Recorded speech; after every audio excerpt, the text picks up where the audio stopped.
Good morning, everyone. I am Senator John Flanagan. I am the chair of the Senate Education Committee, and I am very happy to be joined by a number of my colleagues from all parts of the state, including many of our newest members who joined us this brand new session. And today we are here to talk about education funding, the proper funding of public education, the GEA, and our plan to get rid of the GEA this year. I think it's important to have a brief history. First of all, I want to thank Senator Skelos. He has been extraordinarily outspoken on this issue for years, since its inception, and all of my colleagues and our newest colleagues all ran on this issue, as we all did throughout the campaign season. So everyone is well versed in the GEA. A couple of years ago, most people had no idea what it was. Now everybody knows what it is. And that's all the more reason why we are maniacally focused on this, why we're going to do everything conceivable to get rid of it this year. And one of the strongest proponents of that is Senator DeFrancisco, who is down at a budget hearing doing yeoman-like work again on behalf of our conference. But he has been extraordinarily outspoken in this area. I think it's prudent to just give a quick history on how this all started. Many of us who were here in 2009 and 2010 didn't vote for budgets that increased taxes and fees and spending by $14 billion, and yet did not properly fund education in our eyes. The federal government stepped in at a certain point, provided additional money in the form of our funds, and Governor Patterson and the Senate Democrats came up with that, at that point, the deficit reduction assessment. And then the name was changed. Can't really say why, but it was changed when Governor Cuomo came into office. The governor inherited a $10 billion deficit, a deficit that he did not create, but the GEA was there, it was marked, and it was something that became the bane of everyone's existence. It started out at $2.8 billion, and our colleagues in our conference have been extraordinarily outspoken. Senator Marcelino, Senator Bonisic, Senator Zolio. Every place I've visited, every place our colleagues have visited, Senator Young, they have all listened to their school boards, their superintendents, administrators, taxpayers, because now the taxpayers are paying more and more attention to this. So the GEA has been our #1 priority in terms of budgetary issues involving education. We have said so at our budget conference subcommittees. We have introduced legislation. We have advanced proposals in our one-house budget proposals. So in terms of earning our stripes, we would love to have seen it gone sooner, but there are practical applications to the work that we do. And in reality, but for the yeoman-like efforts of the people standing behind me and Senator Skelos, I don't even think we would be at the point where we are. Started out at $2.8 billion, then went down roughly to 2.5, 2.1, 1.6, and right now it's just slightly over $1 billion. But I want to parenthetically add something that I think is extremely important. In the last 3 years in particular, while there's been a lot of discussion about money that has not gone to school districts the way they may have liked, no one up here should apologize for the work that we have done. In fact, we should be taking credit for the things that we've done.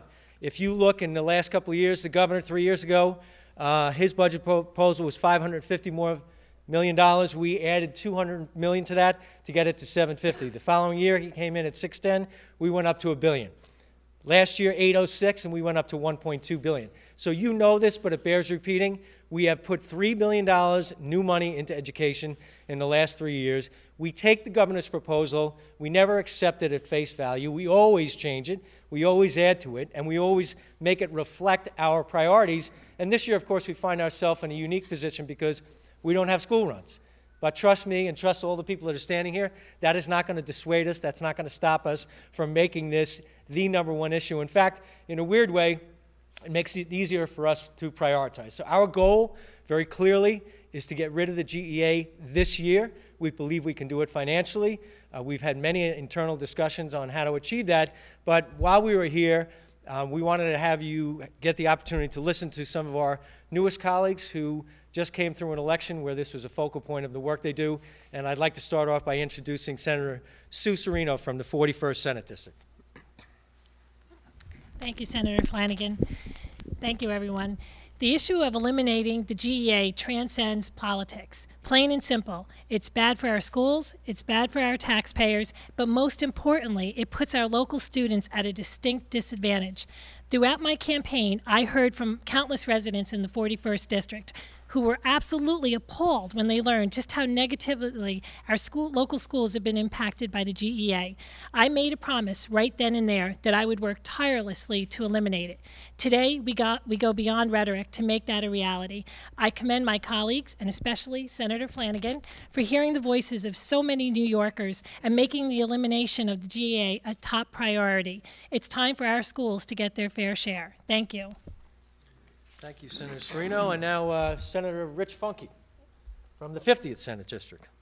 The short guy behind you. Good morning, everybody. Thanks very much to the members of the media for coming this morning to cover this important topic. I want to thank my fellow senators as well for their leadership on this very important issue and this important cause today. And I'm proud to stand up here and call for an end to gap elimination, which sounds like a defensive scheme used on Super Bowl Sunday. But it was a scheme. There's no question about it. It was a gimmick, implemented in 2010 when Democrats controlled Albany to close that massive budget deficit. But the results of the GEA have been incredibly damaging. Less funding for local schools meant fewer teachers in the classroom, students lumped together in larger classes, more financial burden shifted to local taxpayers. It was a short-sighted decision then, and it is only worse today. In 4 years, New York schools have lost $9.5 billion, and over 35,000 school employees have been laid off. Schools in my district, in the 55th District, in Monroe and Ontario counties, have lost over $120 million as a result of the GEA. Seniors who will walk across the stage to accept their diplomas this spring went to class under those funding cuts for their entire high school careers. It's unfair, and it needs to change. At a time when we're talking about reforming our public education system, certainly repealing the GEA is one of the most common sense ways to achieve positive results for our schools and our taxpayers. And I would encourage all of my colleagues on the other side to work with us to get this done. Thank you. Thank you, Senator Funke. And actually, the next gentleman is Senator Terrence Murphy. I got to campaign with him door to door down in his district. Yeah. GEA came up, and he was very passionate about it. Senator Murphy. First off, thank you very much, Senator Flanagan and my fellow colleagues. It's an honor and privilege to be here, and thank you, everybody, for coming. Nearly every school district in the state has been negatively impacted by the enactment of the GEA, and millions of property tax owners who reside here are feeling the pain. Past month, I've only been in office as a freshman for the past 5 weeks, and I've already met twice with these school administrators, and their #1 issue is the funding and what are we doing with the GEA. The GEA has cost school districts billions of dollars in state aid over the last 5 years and countless opportunities to give our kids, my kids, a first-class education. In my district, places like Peekskill have been identified by the State Comptroller's Office as one of the state's financially stressed school districts and has lost more than $2 million last year due to the GEA. In fact, on average, only 40% of the GEA funding has been restored to the 40th Senate District, and this is completely unacceptable. I stand here with my colleagues to make sure we take care of this GEA and make sure we get rid of it. Thank you. Thank you, Senator Murphy. And closest to home, our colleague from the 46th District, Senator Amador. Well, thank you, Senator Flanagan, and for all of my colleagues for being here. No question, this is a very important topic and issue in Albany here. Upstate schools have been devastated since the GEA has been instituted in 2010.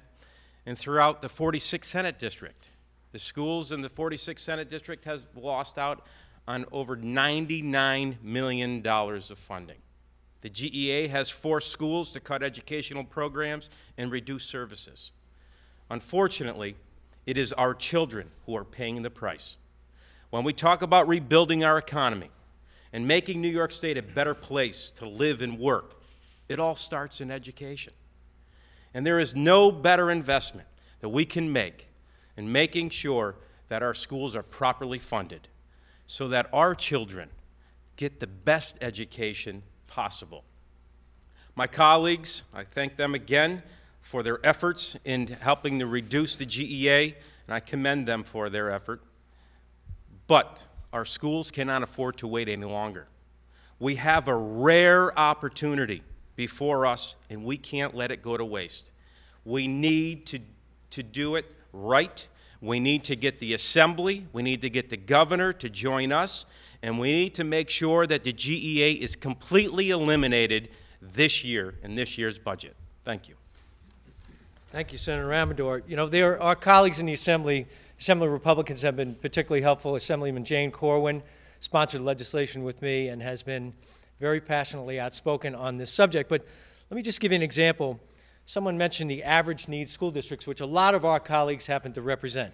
If we get rid of the GEA this year, just for average needs districts, that's over $500 million. $500 million that they've been patiently waiting for years. And that affects many of our districts and our colleagues across the state.